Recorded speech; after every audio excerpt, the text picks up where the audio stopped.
आदरणीय दर्शकबिन, हामी यति बेला स्लो लाफ्टर योग नेपालमा छौँ।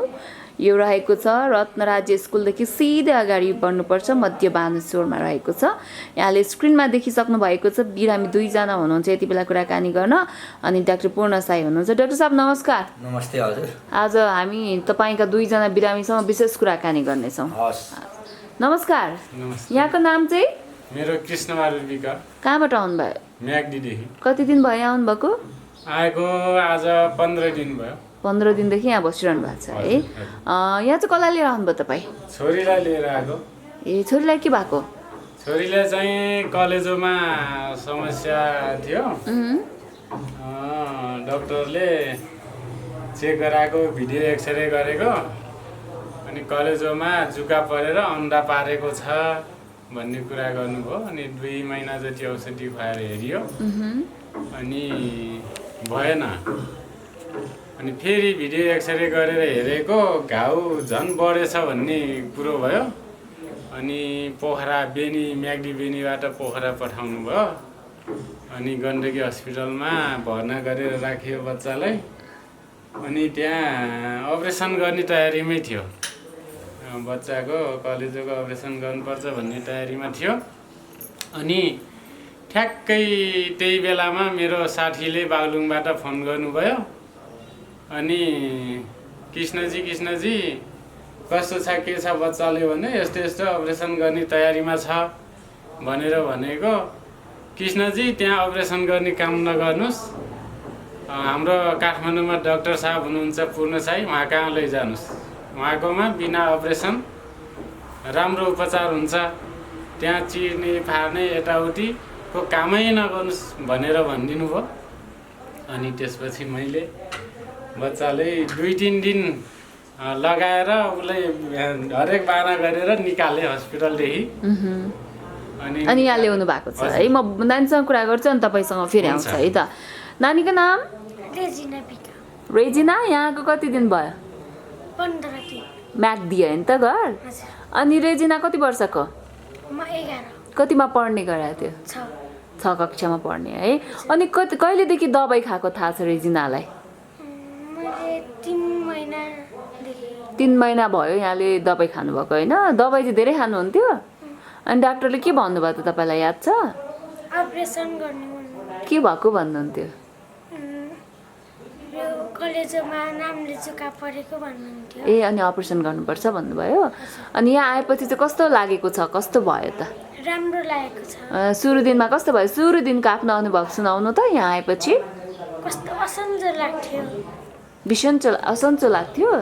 भनेपछि यहाँ आएपछि सन्चो भयो। कसरी उपचार गर्नु हुँदो रहेछ अब त्यस्तो कलेजोमा जुका परेको होइन? कसरी उपचार हुँदो रहेछ रोजिना? मलाई 15 दिनसम्म केही पनि, 12 दिनसम्म केही पनि खान दिनु भएन। अनि खान मन लागेन कि के? खान मन त लाग्थ्यो। अनि फलफुल जुसहरू खान दिनु भयो। अनि यत्तिकै सन्चो भयो। त्यतिकै सन्चो भयो है। अब चाहिँ अब 15औं दिनमा आज आइपुग्दा चाहिँ कस्तो भएको छ? राम्रो लागेछ। अब केही भएको छैन जस्तो महसुस भएको छ? के खानुभयो, कसरी खानुभयो बताइदिनु त। खाना त खान्थेँ नि। ए, खाना अहिले चाहिँ खाना दिनुहुन्छ? कस्तो खाना दिनुहुन्छ? राम्रो दिनुहुन्छ। राम्रो दिनुहुन्छ, मिठै दिनुहुन्छ। मिठै दिनुहुन्छ है। घरमा भन्दा फरक होला होइन? घरमा भन्दा मिठो हुन्छ। घरमा भन्दा मिठो हुन्छ है। अब कहिले जाने त घर म्याग्दी? भोलि। ए, भोलि फर्किने? अब निको भइसक्यो? हजुर। खुसी हुनुहुन्छ? दबाई पनि खानु परेको छैन? बिना औषधि छोरीलाई यसरी निको हुँदा तपाईँलाई कस्तो लागेको छ भनिदिनुहोस्। सृजनाको बुवा खुसी लागेको छ। सोच्नु भएको थियो यसरी डाक्टरकोमा त्यत्तिका पैसा खर्च गर्नु भएको थियो होला होइन? अपरेसन गर्दा त झन् धेरै पैसा लाग्छ। हजुर, अब खर्च त भइरहेको थियो। पटक अब बेनी हिँडाल्ने, घर लाने, फेरि उल्झिन्छ, फेरि बिमार बल्झिन्छ, फेरि ल्याउने। लक्षण चाहिँ के हुन्थ्यो नानीलाई, रोजनालाई? लक्षण चाहिँ मुटु दुख्यो भन्ने, दुख्यो मात्रै भन्थ्यो? दुख्यो भन्ने। अनि स्कुलबाट पनि आउने, घर फर्केर, अनि अन्तमा त स्कुल जानै छोड्यो। घरमै लडेर बस्ने, दुख्यो भन्ने। अब केही नखाने। धामी सामी पनि लाउनु भयो होला नि त गाउँतिर त त्यो चलन पनि हुन्छ। खासै मैले लगाएन, धामीमा मैले त्यति विश्वास चाहिँ गर्दैन, खासै धामी चाहिँ लगाएन मैले उहाँलाई।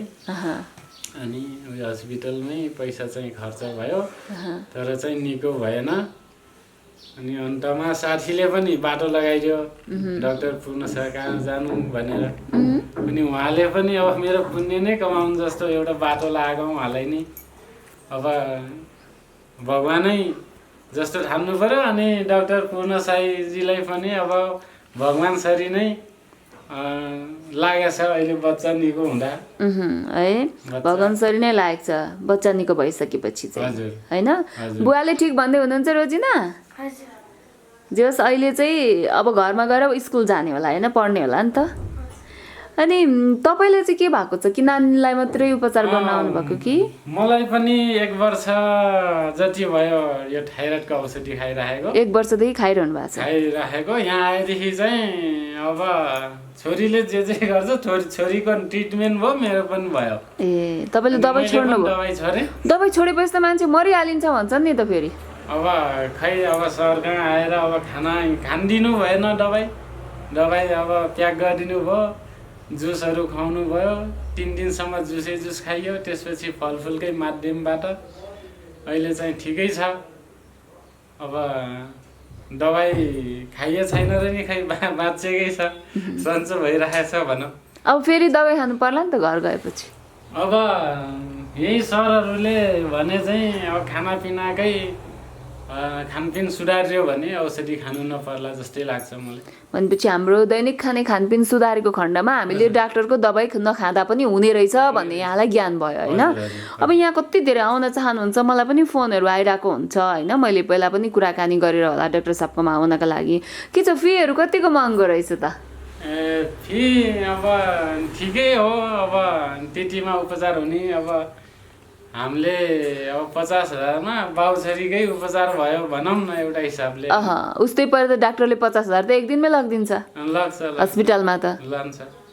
भनेपछि 50,000मा बाउछोरीकै उपचार भयो 15 दिन बसेर होइन। काठमाडौँ जस्तो ठाउँमा हरेक कुराहरू महँगो हुन्छ, तपाईँहरूलाई यहाँ बसेर खाएर सम्पूर्ण सुख सुविधा सहित 50,000मा तपाईँहरूको रोग निको भयो होइन त? के भन्नुहुन्छ यहाँ आउन चाहनेलाई? ढुक्क भएर आउँदा हुन्छ कि अलिक विचार गर्नुपर्छ? ढुक्क भएर आफ्नो विश्वास हो, विश्वास र आत्मबल हो। त्यहाँ गए ठिक हुन्छु म भनेरै आउनु पर्यो। जो हिचकिचाउँछ नि अब त्यसको बिमार निको नहुन पनि सक्छ। के हो कसो आफै आत्मनिर्भर भएर म त्यहाँ गएर ठिक हुन्छु, भएका छन् भन्ने सोचाइ गरेर आएपछि ठिक हुन्छ है। तपाईँलाई त भयो होइन, तपाईँलाई चाहिँ विश्वास लाग्यो यहाँको? विश्वास लाग्यो। अब डाक्टरकोमा नजाने खानपिनमा सुधार ल्याउने, डाक्टरकोमा नजाने। रोजिना अब त दबाई नखाने होला नि त? अब डाक्टर साहबले भने जस्तै खानपिनमा सुधार ल्याउने हो। अब निको भइसक्नु भयो पुरै? अब फेरि बिरामी हुन्छ जस्तो लाग्छ कि लाग्दैन? अब त्यस्तो पनि सोचाइ छैन है। अब डाक्टर साहब के जादु गर्नुभयो यहाँ? न मेसिन देखिन्छ, न औषधि उपचार, खोइ दबाईका खोस्टा खोल पनि देखिँदैन। कसरी चाहिँ उपचार हुन्छ यहाँ भनिदिनुहोस् त? उहाँहरूको चाहिँ कसरी गर्नुभयो यहाँले? होइन, उपचार त हाम्रो शरीरले आफै गर्छ। सम्पूर्ण चिज भगवानले फिट गरेर पठाएको हुन्छन्। यहाँ करोडौँ प्राणीहरू अरू पनि छन् यो धरतीमा बसोबास गर्ने। उहाँ कुनै पनि प्राणीहरूले त दबाई सेवन गर्दैनन्, न त उनीहरूको हस्पिटलै छ, न कुनै डक्टर छ, तर पनि उनीहरू कहिले बिरामी पनि पर्दैनन्। अनि हामी मात्र कसरी पर्छौँ त भन्दा हाम्रो जुन आहार विहार छ, जुन प्रकृतिको विरुद्ध हामीले क्रियाकलापहरू गर्छौँ, त्यसको कारणले हामीलाई समस्याले घेर्दछ। प्रकृतिको नजिक जाने र प्राकृतिक आहार विहार सेवन गर्ने अब 100% 100% त हामीले सुधार गर्न त सक्दैनौँ, तर अलिकति मात्र सुधार गर्न साथै हामी निरोगी हुने कुरा त सजिलै भइहाल्छौँ। त्यो भएको हुनाले उहाँलाई अब त्यो वान काइन्ड अफ सिस्ट भनौँ न, सिस्ट डेभलप भयो लिभरमा, या नामले किराले त्यहाँ चाहिँ अब अन्डा पार्यो भन्ने कुरा जुन आयो, त्यसको निमित्त त्यहाँ अपरेसन गर्नुपर्ने एउटा प्रक्रिया चाहिँ सुरु हुन थाल्यो। त अपरेसन गर्नासाथ त फेरि त्यो छेडछाड गर्नासाथ शरीरलाई फेरि डायग्नोसिस गराउँदाखेरि त बायोप्सी गरायो भने त क्यान्सरको डिक्लेरेसन त अब 99% चाहिँ हुन्छ त्यो। अब क्यान्सर भन्ने कुरा डिक्लेयर भइसकेपछि त मानसिक रूपले अब बच्चा त अब सिद्धिहाल्छ, घर परिवार पनि एकदम विक्षिप्त भइहाल्छन् र त्यसको लागि फेरि खर्च पर्छ पनि आफ्नो घरद्वारै पनि चाहिँ उड्ने हुन्छ। अब जसले उहाँलाई हाम्रो फोन सम्पर्क चाहिँ गराइदिनु भयो या नम्बर दिनुभयो, उहाँलाई सबैभन्दा धेरै धन्यवाद दिनुपर्छ। उहाँको कारणले नै उहाँ मसँग सम्पर्कमा आउन सक्नुभयो र उहाँले पनि त्यो कुरा चाहिँ माथि विश्वास गरेर हस्पिटलमा अपरेसनै गर्न लागेको आफ्नो एउटा 11 वर्षको छोरीलाई हस्पिटलबाट छुटाएर चाहिँ त्यो छुटाउनुको लागि पनि 3 दिनसम्म भयङ्कर चाहिँ मेहनत गरेँ भन्नुहुन्थ्यो। विभिन्न बाहना बनाएर मैले के गर्नुभयो त्यो सोध्छु है अहिले म। अनि त्यस पछाडि यहाँ आइसकेपछि फेरि उहाँको श्रीमती पनि हुनुहुन्थ्यो सँगै, 3 जना आउनु भएको, 2टा चाहिँ अब बाबुआमा र एउटा छोरी। उहाँको चाहिँ श्रीमतीलाई पनि 3 दिनसम्म चाहिँ जुसमै राखिदिउँ। त्यस पछाडि अनि यहाँको खानाहरू कसरी खाने सिकाएर अनि 5औं दिनमा मात्रै पठाएको उहाँलाई पनि। यहाँ आएको मौकामा केही न केही सिकेर जानुहोस् भने उहाँ पनि एकदमै खुसी भएर जानुभयो। अनि उहाँ आफूले पनि थाइरोइडको चाहिँ दबाई सेवन गरेर राख्नु भएको रहेछ। अनि यही मौकामा हजुरले पनि आफू प्युरिफाई भएर जानुपर्छ, शुद्ध भएर जानुपर्छ, दबाई यही मौकामा छोडिहाल्नुपर्छ भनेर उहाँलाई पनि आएकै दिनमा दबाई छुटाइदिइहालेँ। अनि 11 दिनसम्म उहाँ फलफुल जुसमै रहनुभयो। 11 दिनको दिनमा चाहिँ अलिकति तरकारीको झोल र तरकारी थोरै त्यति चाहिँ सेवन गराइयो 2टै बाउछोरीलाई। अनि 12 दिनको दिनमा अलिकति चाहिँ भात, तरकारी, दाल सबै कुराहरू सेवन गराइयो। अनि 13, 14, 15 त अब चाहिँ टन्नै खाना खान्छन्। यिनी छोरी नै अहिले त अब 1-1.5 घन्टा वाकिङ गर्छन्, मिनिमम 5 किलोमिटर उनले सजिलै हिँड्छिन्। र मैले सोध्छु अरू हिँड्न सक्छ कि सक्दैन भन्दाखेरि म यसको डबल पनि हिँडिदिन्छु, एकदमै जोस आउँछ।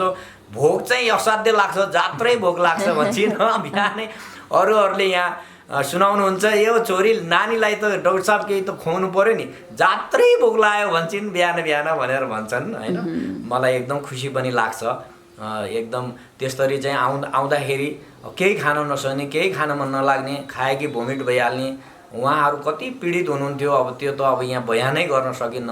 3-4 महिनादेखि असाध्य कराउने अरे, राति मरे भन्ने अरे चाहिँ बिचरा अब आमाबाउलाई कस्तो भयो होला होइन। अनि यहाँ आइसकेपछि त्यस्तो चाहिँ सिम्टम कुनै पनि देखा परेन। आएकै दिनमा उहाँलाई सजिलो भइहाल्यो, खाना पनि बन्द गराइयो, यतातिर औषधि पनि सेवन बन्द भयो र जुसमा मात्र राख्दा जुन खानाभित्र गएर जुन प्रेसर दिन्छ त्यो त सजिलै बन्द भइहाल्यो नि। त्यस पछाडि चाहिँ बडी पनि प्युरिफाई हुँदै गयो। त्यहाँ चाहे नाम्ले किराले फुल पारोस्, चाहे चाहिँ त्यहाँ सिस्ट डेभलप होस्, जे भए पनि त्यो फोहोर मात्रै जम्मा भएको हो। त्यो फोहोर सफा हुनासाथ उहाँलाई सजिलो भइहाल्यो। आफ्टर 3 डेज कम्प्लिटली त्यसको चाहिँ दुख्ने सिम्टमहरू हराइहाल्यो। 4th डेबाट एकदमै चङ्गा भइहाल्यो उहाँ। र अहिले सी सो मच ह्याप्पी। बाउ पनि चाहिँ खुसी छन् र बाउभन्दा पनि उनलाई कन्फिडेन्स बढी छ। म अब रोगी कहिले पनि हुँदिनँ, कहिले औषधि पनि खाँदिनँ, म त्यहाँ गएर सबैलाई यो कुरा सिकाउँछु भनेर एकदम उत्साहित छिन्। अनि बाउले चाहिँ फेरि भोलि अब छोरीलाई कसरी पढाउने, अगाडि कसरी बढाउने, अब हामीलाई त त्यहाँ खान पाउन पनि गाह्रो हुन्छ, खानलाई पनि हात जोड गर्न गाह्रो छ, त्यो ठाउँमा काम पनि गर्न पाइँदैन, एकदम अनकन्टा ठाउँमा छ भनेर उहाँले चाहिँ अरूहरूलाई दुखेसो गर्नु भएको रहेछ। म र मेरो चाहिँ पार्टनर हुनुहुन्छ बहिनी मनता राई, अनि हामीले चाहिँ भन्यौँ उहाँहरूलाई केही चिन्ता गर्नु पर्दैन छोरीको लागि, अहिले सानै छ, अब 1-2 वर्ष पछाडि हजुरलाई गाह्रो हुनासाथ हामी कहाँ पठाइदिने, हामी आफै चाहिँ पढाउँछौँ, उहाँलाई लेखाउँछौँ, जे गर्नुपर्ने भने हामी गराउँछौँ भनेर भनेका छौँ उहाँलाई। भनेपछि अबको 2 वर्ष पछाडि नानी पनि यहीँ पढाउने, यहीँहरूले चाहिँ उनको शिक्षा हेरिदिने भन्ने कुरा हो हैन। तिनी नानी मात्र होइन, देशभरिका जति पनि छन् यसरी चाहिँ दुखी, जसले चाहिँ अब आर्थिक समस्याको कारणले अब खान लाउन कसैलाई गाह्रो हुन्छ भनेपछि हामी तिनीहरूलाई चाहिँ गर्छौँ। कस्तो राम्रो विचार, धन्यवाद डाक्टर साहब। अब यहाँले तपाईँ चाहिँ रोजिनाको बुवा हुनुहुन्छ होइन, कृष्ण बिका हुनुहुन्छ तपाईँ है। तपाईँले चाहिँ 3 दिनसम्म कसरी चाहिँ डाक्टरले के अपरेसनै गर्नुपर्छ भनेर टाइम फिक्स गरेको थियो, कसरी हस्पिटलबाट निकाल्नुभयो त्यो सुनाइदिनुहोस् न। टाइम फिक्स गरिसकेको थिएँ मैले, पछाडि यहाँ सरसँग सम्पर्क भइसके पछाडि बाना बनाउने, अब जानी अब चिर्नु काट्नु त रहर छैन, बाध्यता हो। अनि त्यो भएर अब अरूको देख्दा पनि अब त्यहाँ घाउहरू चिरे फारेको देख्दा पनि आफैले कस्तो लागेर आउनु, अनि त्यता लगेर बिना अपरेसन ठिक हुन्छ भने किन भनेर मैले बाहना जस्तो बनाएँ। के भन्नुभयो त्यहाँ अब हस्पिटलमा? मैले मेरो बच्चालाई बालबालिकाले हेर्ने एउटा संस्था छ, त्यो संस्थाले हाम्रो मेन अफिस काठमाडौँमा छ, यहाँ ल्याउनुहोस्, लागेको खर्च जे जति लागे पनि हामी बेहोर्छौँ, उपचार हामी गर्छौँ, उपचार खर्च हामी बेहोर्छौँ, यता ल्याउनुहोस् भन्नुभएको छ भन्ने त्यसरी कुरा बनाएर मैले हस्पिटलबाट निकालेर यहाँसम्म लिएँ नानीलाई। ल्याउनु भयो त्यसरी होइन? कस्तो लाग्यो त्यो 2 वर्ष पछाडि डाक्टर साहबले यहीँ लिएर आउनु गाह्रो भयो भने नानीलाई यहीँ पढाउँछौँ भन्नुभयो, के छ यो कुरामा सहमत हुनुहुन्छ? ठिकै छ, उहाँको पनि एउटा धर्मको कुरा हो। अब त्यस्ता बालबच्चाहरूलाई दुःख पाउनेहरूले हेर्छौँ पढाउँछौँ भन्ने धेरै राम्रो कुरा हो। ल्याउनु छोरीको विचारअनुसार अघि बढ्नुहुन्छ है? हजुर हजुर। रोजिना के छ यहाँ आउने त 2 वर्षपछि? थाहा छैन। 2 वर्षपछिको कुरा चाहिँ थाहा छैन है? ल अन्तिममा के भन्नुहुन्छ त डाक्टर पूर्ण साईलाई? रोजिना हजुरलाई धेरै धेरै धन्यवाद, मलाई मेरो मनमा लागेको ज्यानले बचाइदिनु भएकोमा भन्न चाहन्छु। है बाँच्नुभयो, खुसी हुनुहुन्छ होइन त रोजिना? के भन्नुहुन्छ अन्तिममा डाक्टर साहबलाई? मेरो तर्फबाट डाक्टर पूर्ण साईलाई धेरै धेरै धन्यवाद छ। अब मेरो छोरीले अपरेसन नगरिकन निको बनाइदिनु भएकोमा उहाँलाई मुरी मुरी धन्यवाद दिन चाहन्छु। हस् डाक्टर साहब यहाँलाई धेरै धेरै धन्यवाद। धन्यवाद। धन्यवाद र आशीर्वाद भन्दा संसारमा अरू ठुलो के नै होला र होइन? मुहूर्त, शूट, प्रीमियर, हर जगह लोग मुझसे ब्लेजर के बारे में एडवाइस मांगते हैं और मेरी एडवाइस सिर्फ एक, ब्लेजर का कपड़ा सिर्फ आंखों को ही नहीं, ये हाथों को भी अच्छा लगना चाहिए। और इसका मतलब सिर्फ एक, ग्राडो, रिच कलर, सुपर्ब लस्टर, मगर सबसे खास फील, बेमिसाल। अब चाहे मुहूर्त हो, शूट हो, प्रीमियर हो, उन लोगों की भी एडवाइस होती है सिर्फ एक, आप भी ग्राडो पहनिए एक बार, फिर यही पहनेंगे आप बार बार। सिर्फ एक, ग्राडो, रिच कलर, सुपर्ब लस्टर, मगर सबसे खास फील, बेमिसाल। अब चाहे मुहूर्त हो, शूट हो, प्रीमियर हो, आप भी ग्राडो पहनिए एक बार, फिर यही पहनेंगे आप बार बार। नमस्कार, म म्याग्नेटिस्ट गोपी अधिकारी। विगत 7 वर्षदेखि मैले यो म्याग्नेटिजमको विषयमा धेरै खोज र अनुसन्धान गरेँ र खोज र अनुसन्धान गरिसकेपछि किन श्रीमान श्रीमतीको सम्बन्धहरू बिग्रिन्छ, किन घर परिवारमा सम्बन्धहरू बिग्रिन्छ, एज अ राम्रो सम्बन्ध हुँदाहुँदै पनि पछिल्लो समयमा गएर नराम्रो किन भइदिन्छ भन्ने कुरा चाहिँ जब व्यक्तिको आफ्नो हर्ट चक्रको प्रब्लमको कारणले गर्दाखेरि त्यो घरमा भएको जुन श्रीमान श्रीमतीको सम्बन्ध त्यो पनि आवश्यक रूपमा अनावश्यक रूपमा नचाहँदै पनि बिग्रिरहेको अवस्था छ। र साथसाथै यो विषयमा पनि खोज अनुसन्धान गरेर अगाडि बढेँ र साथसाथै फसेको पैसा हामीले अब खुसी साथ कुनै व्यक्तिहरूलाई पैसा दिन्छौँ र त्यो पैसा अटोमेटिक रूपमा फस्छ, मान्छेमा दिएको पैसा फिर्ता हुँदैन। किन फिर्ता हुँदैन यो विषयमा पनि एकदम रिसर्च गर्ने मन थियो र रिसर्च गरेँ र गरिसकेपछि किन फिर्ता हुँदैन भन्ने रिसर्च गरिसकेपछि अहिले विगत केही समयदेखि म यही क्षेत्रमा काम गर्दै आइरहेको छु। र जिन्दगीमा असफलता किन मान्छे जिन्दगीमा असफल भइरहेछ, अन्तिम पोइन्टमा पुग्छ तर किन असफल भइरहेछ भन्ने विषयमा पनि खोज र अनुसन्धान गर्दै जाँदाखेरि विभिन्न पाटोहरू रहेछन्, यही ब्रह्माण्डीय ऊर्जाहरूको कुरा रहेछन्। हामी ब्रह्माण्डमै बसेको छौँ, ब्रह्माण्डमै जन्मेको छौँ भने यही ब्रह्माण्डीय इनर्जीले नै हामीलाई हेरिरहेको छ भने यही इनर्जीको खेलमा हामीलाई अलिकति गलत भयो भनेदेखि हाम्रो त्यो सम्पूर्ण समस्याहरू आउने रहेछ।